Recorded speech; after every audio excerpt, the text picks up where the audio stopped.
నామానికి స్తోత్రములు. మీ అందరికీ ప్రభు పెట్టిన హృదయపూర్వక వందనాలు తెలియపరుస్తూ ఉన్నారు.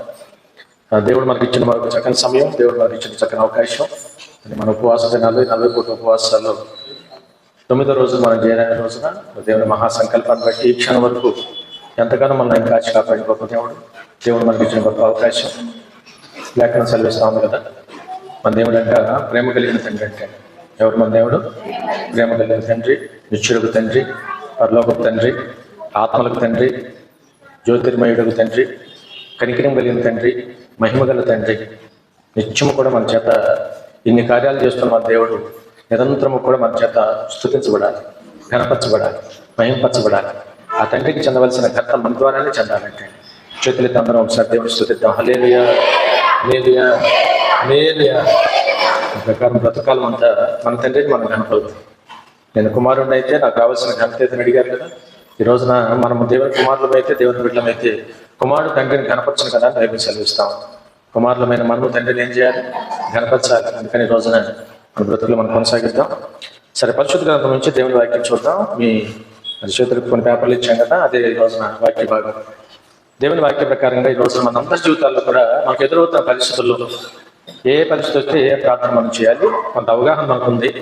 లేఖనాధారంగా రెఫరెన్స్తో సహా ఏ కష్టం వస్తే, ఏ పరిస్థితి వస్తే ఏ విధంగా దేవుని సన్నిధానంలో, ఎందుకంటే ప్రముఖమైన ఉపవాస దినాలు మనం ఉన్నాం కనుక ఈ ఉపవాస దినాల్లో చక్కగా అనేక అంశాల కొరకు ప్రార్థిస్తున్నాం కనుక కొంచెం ఇంకా వాక్యాన్ని కూడా ఎత్తిపట్టుకొని మనం ప్రార్థన చేస్తే గొప్ప మేలు మనం పొందడానికి అవకాశం. హల్లెలూయా. మీకు తెలుసు, మన అతిక్రమాలను బట్టి మన యొక్క రోగ వ్యాధి బాధల్లో చాలా సందర్భాలు తెలియదే కాదు, మరి చాలా సందర్భాలు ప్రతి మానవుడి జీవితంలో కూడా బలహీనతలు రాకుండా ఎలా ఉంటాయి. వ్యాధులు అనేవి, రోగాలు అనేవి, బలహీనతలు అనేవి సహజంగా ఎదురవుతానే ఉంటాయి. ఈరోజు తినే తిండిని బట్టో, పీల్చే గాలిని బట్టో, త్రాగే నీటిని బట్టో, మనము తీసుకునే ఆహార వ్యవహారాల్లో దోషాన్ని బట్టో శరీర బలహీనతలు అనేవి సహజంగా ఎదురవుతూ ఉంటాయి. రోగాలు రావచ్చు, జ్వరాలు రావచ్చు, బలహీనతలు రావచ్చు, కొన్ని సమస్యలు చిన్నవచ్చు, కొన్ని సమస్యలు పెద్దవచ్చు. ఏ పరిస్థితి వచ్చినా ఎలా వచ్చినా కూడా మనం చేయాల్సిన దేవుని బిడ్డగా మనం చేయాల్సిన పని ఏంటంటే 100కి 100 వాళ్ళు కూడా వాక్యం ఎత్తిపెట్టుకుని ప్రార్థన చేయాలంటే. వాక్యం మనకు ఆధారం కదా, దేవుడు మనకున్నారు కదా.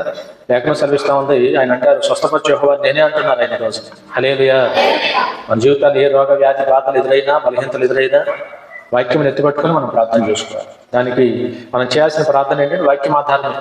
లేఖనాలు ఆయన అంటారు నిర్గమాకాండ 15వ అధ్యాయంలో అత్యవసరం లేదు కానీ, ఇదిగో నేను స్వస్థపరచు యెహోవాను, నేనే ప్రభు ఇస్తున్న వాగ్దానం. ఈరోజు స్వస్థపరచు యెహోవా మన దేవుడు ఖచ్చితంగా కార్యం చేస్తారు ఈరోజు. అందుకని మనం కూడా ఆ పరిస్థితి వచ్చినప్పుడు ఆ వాక్యాలు ఎత్తిపట్టుకుని మనం ప్రార్థన చేయాలి. స్వస్థపరుస్తున్న ప్రభు, మీరు నన్ను స్వస్థపరచండి. అలాగే ఇప్పుడు మనం చదువుకున్న యెషయా గ్రంథం 53వ అధ్యాయానికి కూడా చక్కని మాట ఉంది కదా ఈ రోజున. నిజమే, ఆయన పొందిన దెబ్బల చేత మనకు స్వస్థత వస్తుందంటే. హల్లెలూయా. చక్కని మాట. మన కొరకే ఆయన గాయపరచబడ్డారనే వాక్యం ఉంది. మన కొరకే ఆయన మన ప్రభు ఏం చేయబడ్డారు? ఈ లోకంలోకి వచ్చి గాయపరచబడ్డారు. ఎందుకోసం అంటే మనకు స్వస్థత ఇవ్వటానికి. మన కోసమే ఆయన గాయపరచబడ్డారు. ఆయన పొందిన దెబ్బల చేత మనకేం కలుగుతుంది? స్వస్థత వస్తుంది. హల్లెలూయా. మనం ఏం చేయాలో తెలుసా? ఎప్పుడు ఏ బలహీనతలు ఎదురైనా ఈ వాక్యాన్ని ఎత్తిపెట్టుకుని ప్రార్థన చేయాలి. స్వస్థపరుస్తానన్న ప్రభు, మీరు పొందిన దెబ్బల చేత నాకు స్వస్థిస్తానన్నారు. మా కొరకే గాయపరచబడ్డారని వాక్యం సెలవిస్తా ఉంది. కాబట్టి ఈ వాక్య ప్రకారం గొప్ప కార్యం మా జీవితాల్లో, నాకు, నా బిడ్డలకి, నా కుటుంబానికి బలహీనతలు జోడిపించమని దేవాది దేవునికి మనం ప్రార్థన చేసుకోగలిగితే వాక్యాన్ని ఎత్తిపెట్టి తప్పక దేవుడు మనకు సహాయం చేసి పెడతాడు. హల్లెలూయా అన్నారు కదా. యాకోబు రాసిన పత్రిక కూడా చక్కని మాట ఉంది. ఎవరికైనా రోగం సంభవిస్తే వెంటనే అతను చేయాల్సిన పని ఏంటంటే సంఘ పెద్దను పిలిపించి నూనె రాచి సంఘ పెద్ద చేత మనం ప్రార్థన చేయించుకుంటే విశ్వాసయుతమైన ప్రార్థన ఆ రోగిని స్వస్థపరుస్తుందని, ప్రభు అతన్ని లేపుతాడని బైబిల్ సెలవిస్తాం. హల్లెలూయా. ఈ ఆ వాక్యాన్ని బట్టి నేను చెప్పిన రెఫరెన్స్ కూడా యాడ్ చేసి రాసుకోండి అక్కడ. కాబట్టి ఆ వాక్యాన్ని బట్టి ఈ రోజున ఈ వాక్యాలు ఆయా సందర్భాల్లో బలహీనతలు ఎదురైనప్పుడు మనం వాక్యం ఎత్తిపెట్టుకుని అలా ప్రార్థన చేసుకోగలిగితే ఖచ్చితంగా దేవుడు సహాయం చేస్తాడు. నువ్వు అన్నావు కదా ప్రభు, నీకు ఈ కార్యం చేయి అంటే దేవుని యొక్క వాగ్దానము మనం జ్ఞాపకం చేసుకోవటం. దేవుని అన్నారు కనుక మనం అన్నారు కదా, స్వస్థపరుస్తానన్నారు, నేను పొందిన దెబ్బల చేత మీకు స్వస్థత అన్నారు. అక్కడేమో విశ్వాసరహితమైన ప్రార్థన రోగిని స్వస్థపరుస్తుందన్నారు, ప్రభు అతన్ని లేపుతాడు. కాబట్టి ఏమి కంగారు పడాల్సిన పని లేదు.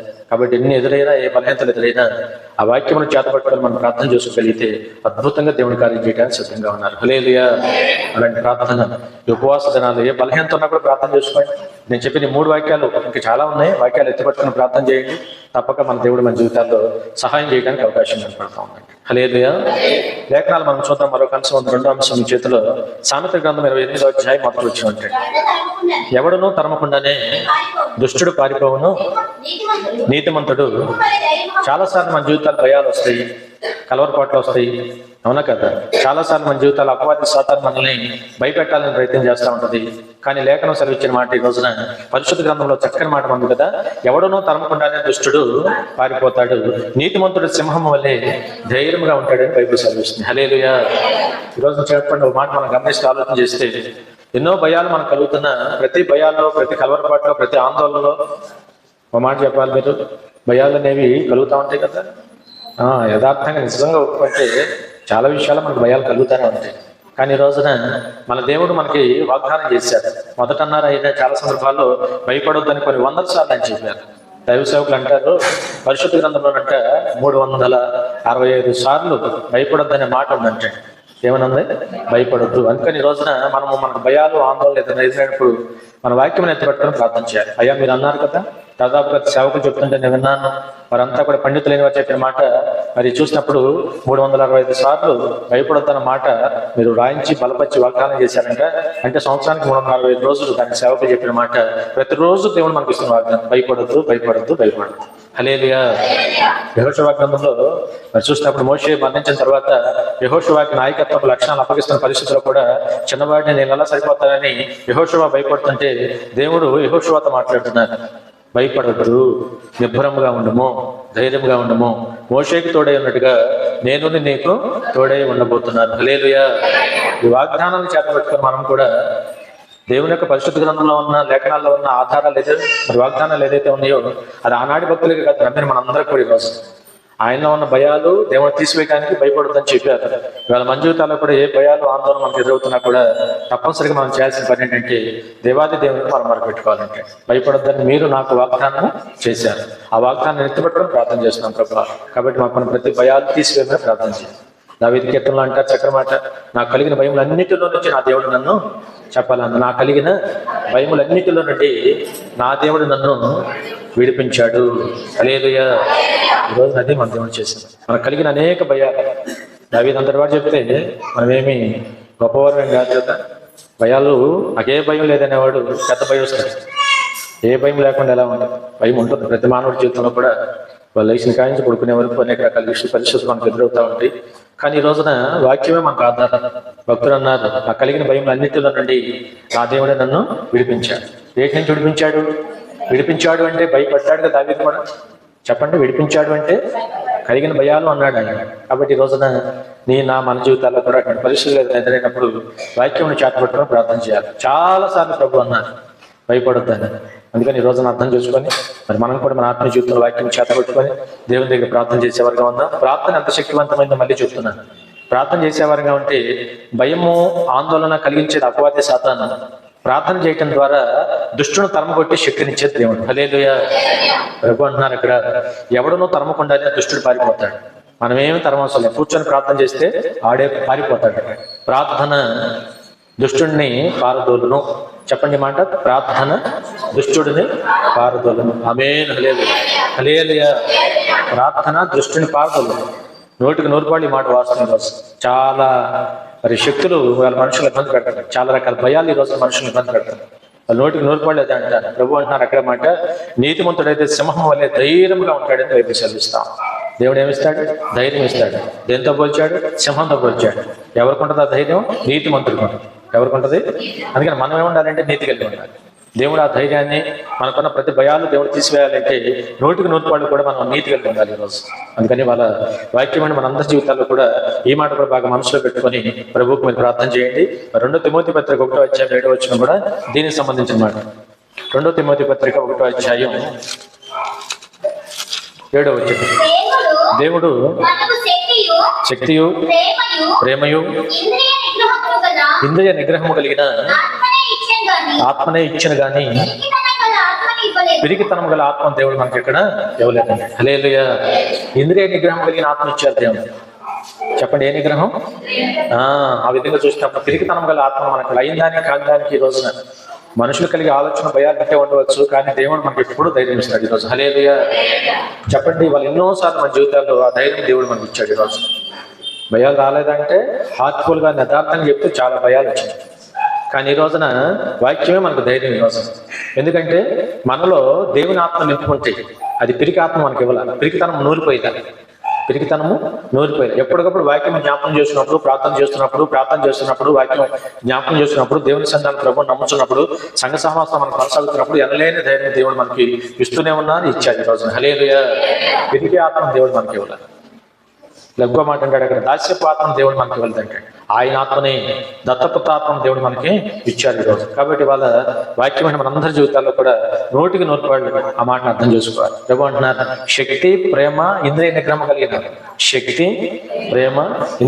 కలిగిన గొప్ప ఆత్మని ఈ రోజున దేవుడు మనకు అనుగ్రహించాడు కనుక అందుకని ఈ రోజున అట్లాంటి పరిస్థితులు ఏదో వచ్చినాయి. మళ్ళీ ఒక చక్కని మాట ఉంది, యోహాను సువార్త 14వ అధ్యాయంలో కూడా ప్రభు అంటున్నారు, మీలో ఉన్న ప్రతి కలవరపాటు తీసేయమంటున్నాడు. మీ హృదయములలో కలవరపడనీయకుడి. హల్లెలూయా. ఇప్పుడు నేను చెప్పేది రిఫరెన్స్ కూడా మీరు యాడ్ చేసుకోవచ్చు ఇంకనమాట.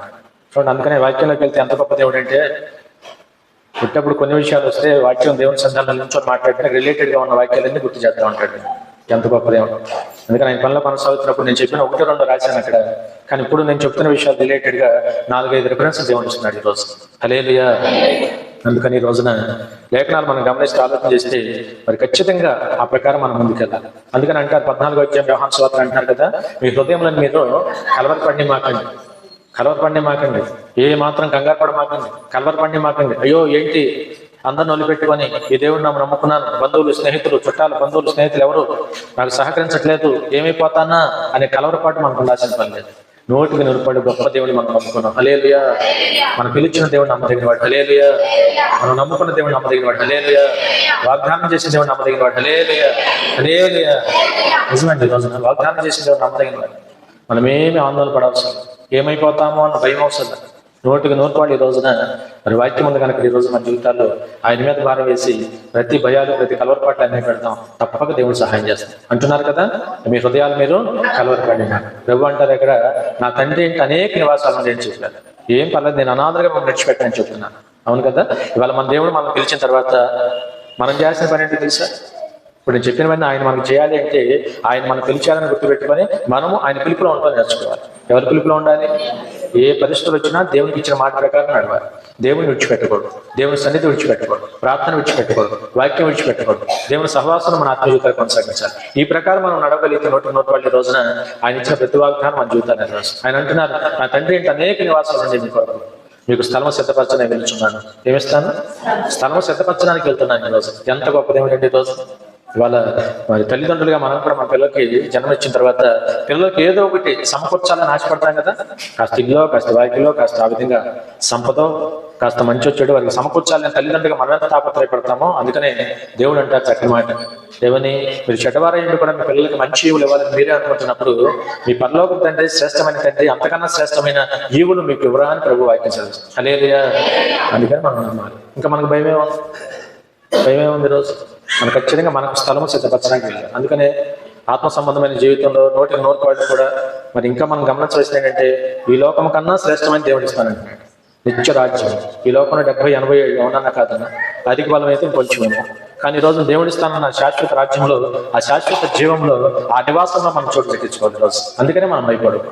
నాకు ఆయన స్థలము సిద్ధపరచ వెళ్ళారు అని మనం గుర్తుపెట్టుకొని ఆ వాక్యాన్ని చేతపట్టుకొని మీరు రోజువారి తప్పక ప్రార్థన చేసుకోండి, తప్పక దేవుడు మనకు సహాయం చేస్తారు. హల్లెలూయా. చూడండి, ఎఫెసీ పత్రిక 6వ అధ్యాయము 10వ వచనం చూద్దాం ఒక మాట.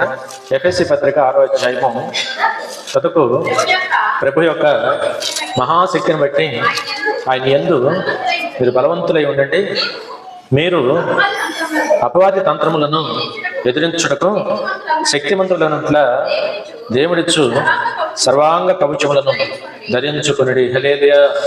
వాక్యం చూడండి, దయచేసి ఆలోచన చేద్దాం. ప్రభు అంటున్నారు ఈ రోజున చీకటి శక్తులు, అపవాది తంత్ర కొట్టాన్ని బైబిల్ సెలవిస్తాం. అవునా? అపవాది అబద్ధాలకు జనకుడు అంటే అన్ని అబద్ధాలు వాడు చెప్పేది ఏది నిజం కాదు. అందుకని ఈ రోజున వాక్యం అంటే మన అందరి జీవితాల్లో కూడా అటువంటి అపవాది తంత్రాలు ఎదిరించుటకు శక్తిమంతులు అవ్వాలని దేవుడు ఆశ కలిగి ఉంటాడు ఈరోజు. హల్లెలూయా. అవ్వాలా వద్దా? మనం ఎక్కడికక్కడ శక్తి పొందుకోవాలి అవుతా. ఇందాక ప్రభు అన్నారు, నేను నా బిడ్డలైన వారికి శక్తి, ప్రేమ, ఇంద్రియ నిగ్రహం గల ఆత్మని ఇచ్చాను అన్నారు. దేవుడు ఇచ్చాడా లేదా? వాళ్ళు దేవుని దగ్గరికి వస్తే దేవుడు మనకి ఏమి ఇచ్చాడో మనం గ్రహించాలి. చాలాసార్లు మీతో అన్నాను, వాళ్ళు దేవుని దగ్గర మనం వచ్చామంటే అడిగింది మనకు దేవుడు ఏమి ఇచ్చాడో మనం గ్రహించాలి. అందుకని 7:7 ఉంది కదా, అడుగుడి మీకు, వెతుకుడి మీకు, తట్టుడి మీరు, అడుగు ప్రతివాడు పొందుకుంటాడని అవకాశం. మనకి ఏమి ఇచ్చారో దేవుడు గ్రహించాలి. వాళ్ళ దేవుని సంధానం మనం శక్తి పొందుకున్నాం, ప్రేమ పొందుకున్నాం. గతంలో కంటే చాలా మార్పులు మనలో ఉన్నాయి. వాళ్ళు తొందరపడి ఎవరిని మాట్లాడడానికో లేకపోతే విమర్శ ఏమి చాలా విషయాల్లో మార్పు ఈ రోజున మనకే తెలవాలి. దేవుళ్ళలోకి నేను వచ్చిన తర్వాత, వాక్యం నేను వింటున్న తర్వాత నాలో కలిగిన ప్రేమ, నాలో కలిగిన మార్పు, నాలో కలిగిన శక్తి, నాలో కలిగిన నిబ్బరం, నాలో కలిగిన ధైర్యం, నాలో కలిగిన వాక్యం మీద ఆధారపడటం, దేవుని మీద ఆధారపడటం అనేది మనకే మొదట అవగాహన రావాలి ఈ రోజు అనమాట. హల్లెలూయా. ఇవన్నీ నాకు మనందరి జీవితాల్లో కలిగింది ఈ రోజు. మనందరి జీవితాల్లో కూడా ఆ మార్పు తప్పక మనం చూస్తున్నాం ఈరోజు. అందుకనే వాక్యం ఉన్న మనందరి జీవితాల్లో మనం శక్తి పొందుకోవాలి. దేవుడు అంటారు అక్కడ చక్కని మాట, తుదకు ప్రభు యొక్క మహాశక్తిని బట్టి ఆయన యందు మీరు బలవంతులు కండి. హల్లెలూయా. బలం ఎక్కడి నుంచి వస్తుంది? దేనికి కావాలి బలం? చూడండి, దేనికి కావాలి? అపవాది తంత్రాలను ఎదిరించడానికి బలం కావాలి, అపవాది శక్తులను ఎదిరించడానికి బలం కావాలి, శక్తులు ఎదిరించడానికి బలం కావాలి. అక్కడే వాక్యంలో చాలా విషయాలు ఉంటాయి. అక్కడ మనం పోరాడుతున్న శరీరంతో కాదు కానీ ప్రధానులతోనూ, అధికారులతోనూ, ప్రస్తుత అంధకార సంబంధులకు, లోకనాథులతోనూ, ఆకాశ మండలమున్న దురాత్మ సమూహములతో పోరాడుచున్నాము. హల్లెలూయా. ప్రభు స్పష్టంగా మెన్షన్ చేశారు, మనుషులతో కాదు మన పోరాట, మనుషులతో కాదు మన పోట్లాట, మనుషులతో కాదు మన యుద్ధాలు. ఈరోజు మళ్ళీ చెప్తున్నాను, మనుషులతో కాదు, శరీరంతో కానే కాదు, ప్రతి వ్యక్తిని ప్రేమించాలి. ఇంట్లో వారి, బయట వారి, సంఘం, సమాజం, ఉద్యోగం, వ్యాపారం, పని, పాట, ఎక్కడ ఉన్నా మన జీవితాల్లో ప్రతి వారి విషయంలో కూడా మనం ప్రేమ కలిగి ఉండాలి. మనం ప్రేమ చేత నింపబడాలా, ఎదుటి వారిని మనం ప్రేమించేవారు. ప్రభు అన్నారు, నిన్నువలే నీ పొరుగువాడిని ప్రేమించమని ప్రధానమైన 2 ఆజ్ఞ దేవుడు మనకి ఇచ్చారు. నిన్నువలే నీ పొరుగువాడు. పొరుగువాడు అంటే ఎవడంటే ఎవడైనా నీ ఎదుటి ఎవడుంటే వాడు పొరుగువాడు. పొరుగువాడిన సంఘంలోకి వచ్చిన వారే కాదు కదా, పొరుగువారంటే ఎచ్చడున్న పొరుగువారి. ఈరోజు ప్రతి పొరుగువాడిని మనం ప్రేమించాలి.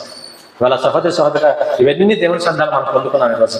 అందుకని అక్కడ వాక్యం రాయబడిన మాట, మన పోరాటాలు మనుషులతో కాదు, చుట్టాలతో కాదు, బంధువులతో కాదు, లేకపోతే వ్యక్తులతో కాదు. ఈరోజు మన పోరాటం ఎక్కడో ఎవరితోనో దేవుని స్పష్టంగా చెప్తున్నాడు. చూడండి, ఈ రోజున అంధకార సంబంధమైన శక్తులతో అంటే, అవునా కదా, అపవాది తంత్రాలను ఎదిరించాలి మనం. అవునా? ఆ విధంగా ప్రధానులు, అధికారులు, ప్రస్తుత అంధకార సంబంధములకు, లోకనాథులు, ఆకాశ మండలంలో ఉన్న దురాత్మల సమూహం అంటే. ఏ సమూహం చెప్పండి? దురాత్మల సమూహం. దాంతో మనం పోరాడుతున్నాం. దాంతో పోరాడాలి అంటే బలం కావాలి, దాంతో పోరాడాలి అంటే శక్తి కావాలి. కోసం ఆ బలము, శక్తి మనకి దేవుడు అనుగ్రహిస్తానంటాడు. హల్లెలూయా. ప్రభు అంటారంటే చక్కని మాట, తుదకు ప్రభు యొక్క మహాశక్తిని బట్టి. ప్రభు దగ్గర ఏముంది? మహాశక్తివంతుడు, అంటే బలవంతుడు ఆయన, సైన్యములకు అధిపతి యొక్క దేవుడు ఆయన. అందుకనే పేతురు అంటారు చక్కని మాట, ఆయన బలిష్టమైన చేతులు అన్నాడు. చక్కని సంబోధన చేశారు. ఆ బోధ చూడండి ఎంత బాగుందో. దేవుని ఎంత పొగిడాడు. ఆయన చేతులు అంటే బలిష్టమైన చేతులు. ఆ బలిష్టమైన చేతులు, శక్తివంతమైన చేతులు, శక్తివంతుడైన దేవుని కింద దేవుని మనసులో మీరు కూర్చుంటారు బాబు, ఆయన చూసుకుంటాడు అన్నాడు పేతురు. హల్లెలూయా. నిజంగా ఎంత చక్కని మాట. వాళ్ళు అందుకనే సహోదర వాళ్ళ మన పోట్లాట అంతా, మన పోరాటం అంతా, మన యుద్ధం అంతా ఎవరితో అంటే ఆ చీకటి శక్తులతోనంటే, అంధకార శక్తులతోనంటే. ఈరోజు ఏంటండి వాడికి మనకున్న గొడవ ఏంటి? ఆడితో మనకు అసలు మనకేం తెలుసు? ఆడితో మన గొడవ అంటే ఏమి లేదు. వాడు దేవునికి విరోధం కనుక, మనం దేవుడిని నమ్ముకున్నాం కనుక ఆటోమేటిక్గా వాడికి కూడా విరోధం అయిపోయా. హల్లెలూయా. మాస్టర్ గారు, ఇప్పుడు ఆడితో మన గొడవ ఎందుకంటారా? నువ్వు గొడవ పెట్టుకోపోయినా నువ్వు వాడికి శత్రువే. ఏంటండి? నిజమండి. మనం వాడితో గొడవ పెట్టుకోపోయినా మనం వాడికి శత్రువుగానే భావిస్తున్నాడు. ఏంటి మనం చేసిన తప్పంటే, మనం లోకంలో నుండి వేరైపోయాం. లోకంలో ఉంటే వాడి ఫ్రెండ్షిప్ చేస్తారు, శుభ్రంగా చేసి అక్కడ తీసుకెళ్ళి ఈ మన ఇష్టం, ఆడిష్టం, రకరకాల విందులు, వినోదాలు, వ్యవహారాలు, ఈ సమస్త విషయాలు చక్కగా దిక్కేవాడు. అవన్నీ కాదనుకో దేవుడి వాక్యం అర్థం చేసుకొని ప్రభువుని యేసుక్రీస్తులోకి వచ్చాక, యేసుక్రీస్తు నామంలో బాప్తిసాలు పొందాక, రక్షణ పొందాక, ఈ రోజున ప్రభువులోకి రావడం చేత యేసుక్రీస్తు దేవుడిగా మనం అంగీకరించడం ద్వారా ఆయన నా కొరకే బలి అయిపోయాడని మనం విశ్వసించి, ఆ విధంగా ఆయన పొందిన గాయం చేత నాకు మేలు కలుగుతాను మనం నమ్మటం చేత వాళ్ళు ఆటోమేటిక్గా వాడికి శత్రువులు అయిపోయాం. దేవునికి వాడి శత్రువు కదా, అంతలో అనుమానం లేదు కదా. దేవునికి అపవాది శత్రువు. దేవుని కాదనుకొని దేవుని మీద గర్వంతో గర్వించి త్రోసివేయబడ్డాడు మనకు తెలుసు. వాడే సాతానుగా మారాడు. ఒకప్పుడు ప్రధానమంత్రి, ఒకప్పుడు దేవుని యొక్క ఆరాధన అంతా నడిపించేవాడు, తోసివేయబడ్డాడు, ఆ విధంగా నెట్టివేయబడ్డాడు. ఆ తర్వాత మనం లేఖనాల్లో చూసాం, ఈ రోజు సాతానుగా, అపవాదిగా మరి దేవుని యొక్క పనినంతా చెడగొట్టాలని కంకణం కట్టుకున్నాడు. అందుకని సంఘములకు దేవుని కృప ఎంత తోడే ఉంటుందో సంఘాలను సులువుగా చిక్కులు పెట్టి పాడు చేయాలని వాడి ప్రయత్నాలు వాడు చేస్తూ ఉంటాడు ఈరోజు. హల్లెలూయా. దేవుని బిడ్డల జీవితాల్లో కానీ సంఘాల్లో కానీ చాలా జాగ్రత్తగా అందుకే మనం ఉండాలి ఈరోజు. ప్రభు అన్నారు అందుకని సులువుగా చిక్కులు పెడతా ఉంటాడు. ఎట్టు పెడతాడు? అందుకని వాళ్ళతో మన పోరాటం, మనుషులతో పోరాటం ఏంటంటే మనుషులందరినీ ప్రేమించాలి, మనుషులందరినీ పరిగణించాలి. మనకి వ్యక్తులు శత్రువులు కాదు, వ్యక్తులు శత్రువులు కాదు, ఏ వ్యక్తులు శత్రువులు కాదు. ఆ విధంగా వారు అర్థం చేసుకోకపోయినా వారిని మనం ప్రేమతో పరిగణిస్తే ఒకసారి ఇంకోసారి వారు అర్థం చేసుకుంటారు. అందుకని వాళ్ళ మనము అటువంటి వాటితో పోరాడుతున్నాం కనుక ఇప్పుడు శక్తి కావాలి. వాళ్ళతో పోరాడాలని శక్తి కావాలా? ఇప్పుడు ఎవరితో పోరాడాలన్నా శక్తి కావాలి కదా. శక్తి ఎక్కడి నుంచి వచ్చింది? వాక్యం ఉంది. ప్రభు యొక్క మహాశక్తిని బట్టి మీరు బలం పొందుకోండి. హల్లెలూయా. ప్రభు యొక్క మహాశక్తిని బట్టి ఆయన యందు మీరు బలవంతులు కావాలి. మరి దేవునిచ్చే బలం పొందుకోవాలంటే మనకు తెలిసి అది పెద్ద వాక్యం. దేవునిచ్చే బలం పొందుకోవాలంటే దేవుని నమ్మాలి, దేవుని గమనించాలా, ఖచ్చితంగా ఆయన కొరకు ఎదురు చూడాలి. యెహోవా కోసం ఎదురు చూచువారు నూతన బలం పొందుకుంటారని వాక్యం చదివిస్తాం. హల్లెలూయా. కాబట్టి ఈరోజు సహోదర ఖచ్చితంగా ఆ రీతిగా ఆ దిశగా మన ఈ పోరాటం మనం కొనసాగించాలి. ఆ బలం మనం పొందుకోవాలి. ఈరోజు హబక్కు భక్తుడు అన్నాడు కదా చక్కని మాట, ఏది ఉన్నా ఏది లేకపోయినా అది నా బలం కాదు, ధనమో పొలమో నేను చాలాసార్లు మీతో అన్నాను. మనకున్న ఆస్తిపాస్తులు మన బలం కాకూడదు, మనకున్న పొలం మనం బలం కాకూడదు, మనకున్న బంధువులు ఏదో మన బలంగా చూసుకోకూడదు, లోక సంబంధమైన ఏది మనం బలంగా చూడకూడదు. యెహోవాయే నాకు బలం అన్నాడు హబక్కు భక్తుడు. హల్లెలూయా. ఎవరు నా బలం అన్నాడు ఆయన? యెహోవాయే నా బలము, ఏదున్నా ఏది పోయినా నాకు అవసరం లేదు, నా రక్షణకర్తయ్యకు దేవుని అంతే నేను ఆనందిస్తాను. మరలా చెప్తున్నాను, నేను ఆయన అందే ఆనందిస్తాను. ఆయనే నాకు శక్తిని ఇస్తాడు, బలాన్ని ఇస్తాడు. ఆయన ఇచ్చే బలం కావాలన్నాడు. చెప్పండి, ఎవరిచ్చే బలం కావాలా? దేవుడిచ్చే బలం కావాలి ఈరోజు, దేవుడిచ్చే శక్తి కావాలి ఈరోజు మన జీవితాలు. కాబట్టి ఆ రీతిగా మన ఆత్మీయ జీవితాలు మనం కొనసాగించే వారిగా ఉందాం. కొంచెం కిందకు వస్తే అక్కడ చదువుతాం. అందుచేతను మీరు ఆపద్దినమందు వారిని ఎదిరించుటకును సమస్తమును నెరవేర్చిన వారై నిలబడుటకును శక్తి గలవారగినట్లుగా దేవుడిచ్చు సర్వాంగ కవచములను ధరించుకొనుడి. హల్లెలూయా. హల్లెలూయా. చూడండి, చాలాసార్లు అపవాది మనం చేసే పనులు, అందుకని వాళ్ళ కన్నా అంధకార శక్తులు, చీకటి శక్తులు, అపవాది తంత్రాలు వాడు విశ్వ ప్రయత్నాలు చేస్తా ఉంటాడు. అందుకనే ఇలా వాక్యం ఉన్న మన జీవితాలు వాటి మనం ఎదిరించాలంటే అక్కడే వాక్యం ఉంది కదా, ఆపత్తిన ముందు వాడిని మీరు ఎదిరించాలి. ఎవరు ఎదిరించాలి? ఎవరిని ఎదిరించాలని అడిగాను. ఏమడిగితే హల్లెలూయా, మరోసారి హల్లెలూయా. ఉషా తగ్గింది. అందుకని అన్నాడు ఆపద్దినం. ఏ దినం అంటే అండి? ఆపద్దినం ముందు అపవాదిని మనం ఎదిరించాలి. అందుకని వాడికి కలుగు చేసేది ఏంటంటే ఆపద్దనాలు, లేకపోతే అభ్యంతరాలు, ఆటంకాలు కలుగు చేస్తూ ఉంటాడు. కాబట్టి ఈ రోజున వాటిని మనము ఎదిరించడానికి కావాల్సిన శక్తి దేవుని దగ్గర మనం కూడగట్టుకోవాలండి. అందుకనే మరి ఆ విధంగా ఎదిరించుటకు సమస్తమును నెరవేర్చిన వారే ఆయన ఎదుట మనము నిలబడాలి. ఈ రోజున మనమే ఎదిరించాలంటే ఈ రోజు ఎవరు ఎదిరించాలి? మనమేమో దేవుడిని అడుగుతున్నాం. దేవుడు అంటున్నాడు అన్నిటికీ నేనెందుకు? దేవుడు అనే మాట ఏంటి తెలుసా? అన్నిటికీ నేనెందుకు? మీకు నేను శక్తిని ఇస్తాను, మీరు ఎదిరించండి వాడు. హల్లెలూయా. మీ చేత నేను బుద్ధి చెప్పించాలి సాతాను. యోబు గ్రంథంలో యోబు నీతిమంతుడు, యథార్థవంతుడు, ప్రార్థనాపరుడు, ఎన్ని కూడా స్వామి దేవుడు చెప్పాడు కదా. సాతాను వచ్చి అంత గొప్పవాడా అని ఆయనతో వాదన పెట్టుకుని రకరకాలుగా మన పరీక్ష పెట్టింది కదా. శోధించడం మొదలుపెట్టిన పరిస్థితుల్లో దేవుడే అనుమతి ఇచ్చాడు. ఈరోజు దేవుడే యోబుకి సమస్త విషయాలు కూడా అనుమతి ఇచ్చి, సాతానికి అనుమతి ఇచ్చి నిజంగా ఎన్ని శోధనలు ఎదుర్కొన్నాడు యోబు లేఖనాలు మనం చూసాం. నేను మాట అంటాను, అది ముగింపులో సాతానుని సిగ్గుపడేలాగా చేశాడు ఈ రోజు. హల్లెలూయా. ఏం చేశారు? నమ్మకం విడిచిపెట్టలా, యథార్థత విడిచిపెట్టలా, ప్రార్థన విడిచిపెట్టలా, ఏది చేసినా నా దేవుడు నాకు ఏది చేసినా నాకు మంచిది అన్నాడు. సాతాను సిగ్గుపడేలాగా చేశాడు. సాతాను నోరు మూపించాడు ఈరోజు. నేను అంటాను, తాను గెలిచాడు, దేవుని గెలిపించుకున్నాడు. హల్లెలూయా. సాతాను వాడగొట్టాడు, సాతాను సిగ్గుపరిచాడు, సాతాను తలదించుకునేలా చేశాడు. ఎవరు? యోబు ద్వారా దేవుని చేయించాడు. యోబు అందుకని యోబుని బట్టి దేవుని ఎంత సంతోషపడ్డాడు.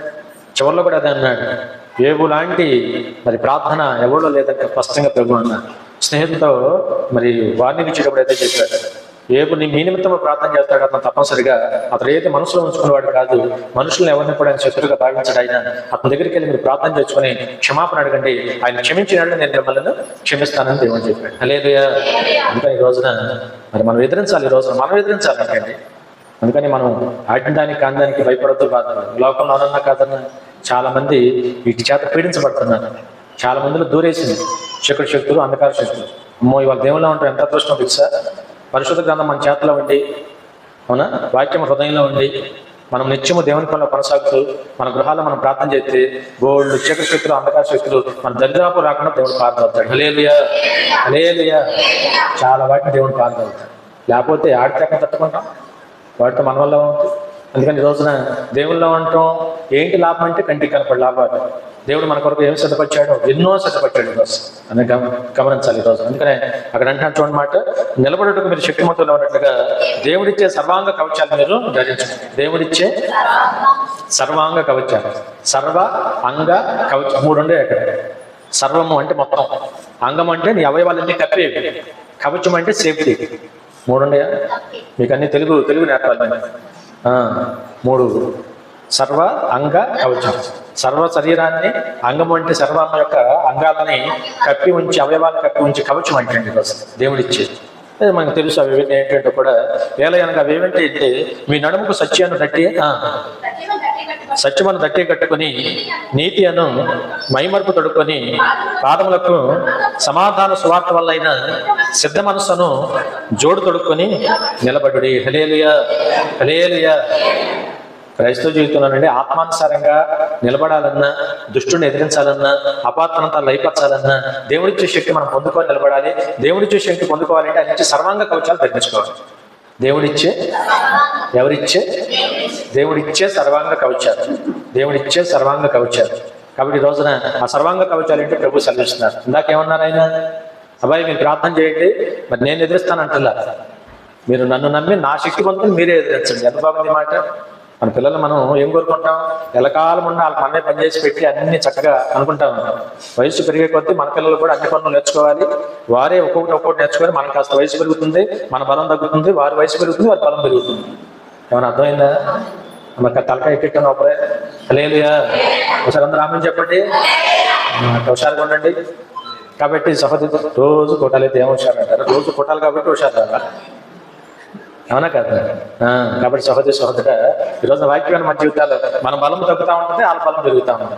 అవునా కదా? మరి ఆ విధంగా వాళ్ళ వయసు పెరిగే కొద్దీ వాళ్ళ బలం పెరుగుతూ ఉంటుంది. అందుకని వాళ్ళకి అన్ని పనులు నేర్పాలి. వాళ్ళ శక్తివంతులుగా తయారు చేయాలి. ఒక్కొక్కటి నేర్పాలి.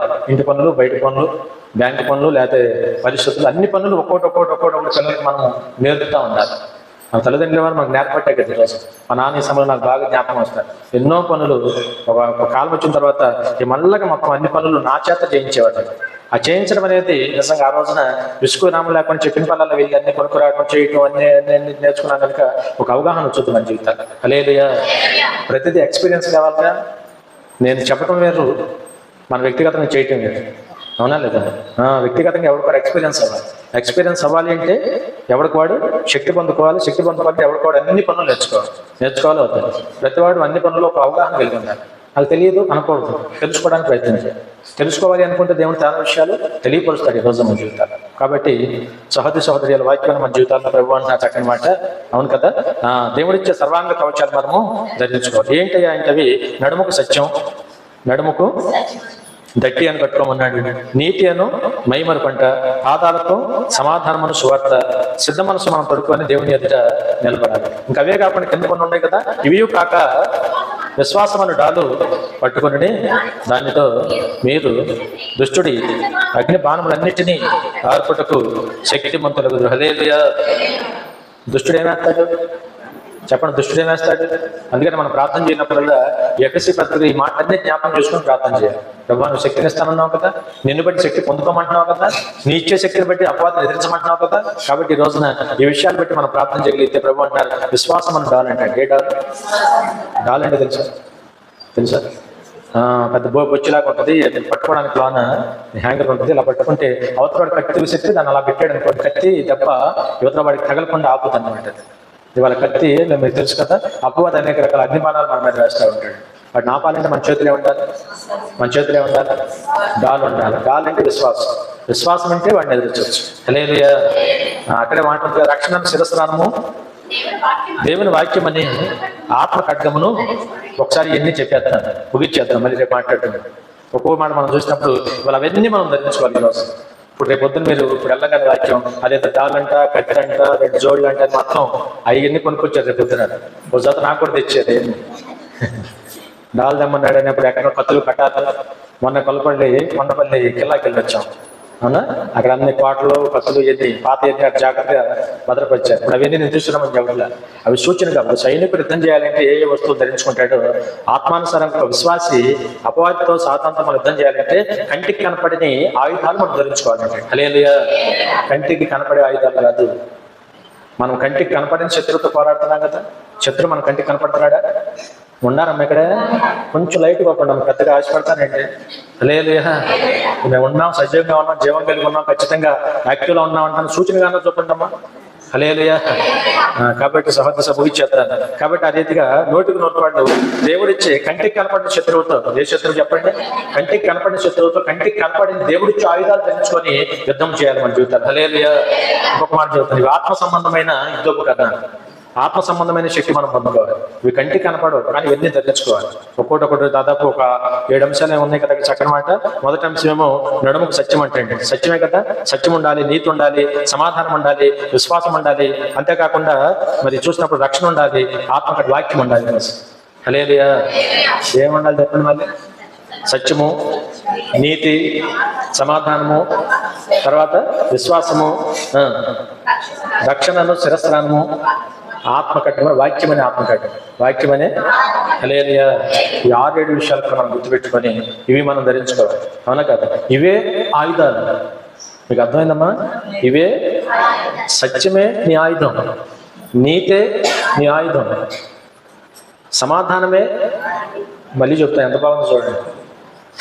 సత్యమే మన ఆయుధం. నీలో సత్యం ఉంటే అదే నీకు పెద్ద ఆయుధం. నీలో నీతి ఉంటే నీతే పెద్ద, నీలో సమాధానం ఉంటే సమాధానమే పెద్ద ఆయుధం అంటాడు దేవుడు. మరి మీరు ఏం చెప్పేది? అవి మనం కలిగి ఉంటే అదే ఆయుధం అన్నమాట. సమాధానం లేకపోతే ఒక ఆయుధం పోగొట్టుకున్నట్టే. ఎవరితో సమాధానం లేకపోయినా ఒక ఆయుధం, సమాధానమే ఆయుధం అన్నాడు కదా, నీతే ఆయుధం అన్నాడు కదా, సత్యమే ఆయుధం అన్నాడు కదా, రక్షణే ఆయుధం అంటున్నాడు కదా, విశ్వాసమే ఆయుధం అంటున్నాడు కదా. అంతే కదా, వాక్యమే, ప్రార్థనే ఆయుధం. హల్లెలూయా. కాబట్టి దయచేసి 7 విషయాలు గుర్తుపెట్టుకొని ఈ ఆయుధాలు మనం ఎప్పుడు మన దగ్గర ఉంచుకోవాలి. ఈ ఆయుధాలు ఎప్పుడు మనం ధరించుకోవాలి. వీటిని బట్టి శక్తి వచ్చిందంటే, ఈ ఆయుధాలను బట్టి దేవుడిచ్చే శక్తి మనం పొందుకోవచ్చు. కాబట్టి నోటికి నోటివాళ్ళు మళ్ళీ చెప్పినట్టుగా ప్రభు యొక్క మహాశక్తిని బట్టి మీరు బలవంతులుగా అన్నా, దేవుడిచ్చే శక్తి పొందుకోమన్నా ఎట్లా అవసరం ప్రభు చెప్పారు కనుక నోటికి నోటివాళ్ళు చాలా ప్రమాదం. ఏ డాక్టర్లు తగ్గించలేరు, ఏ వైద్యులు నయం చేయలేరు. చీకటి శక్తుల ప్రభావం, దురాత్మ శక్తుల సమూహం మీద అన్నాడు కదా, ఆకాశ మండలం మందు ఉన్న దురాత్మల సమూహంతో మనం పోరాడుతున్నాం. ఎంత గొప్ప ఏర్పాట్లు ఉన్నాం తెలుసా? యేసునామం మనం ఉచ్చరించి రోజు ప్రార్థన చేసుకుని ఆయన ఏర్పాటు మనం ముందుకు సాగుతున్నప్పుడు ఏ దురాత్మ శక్తులు మన మీద పనిచేయబట్టండి. హల్లెలూయా.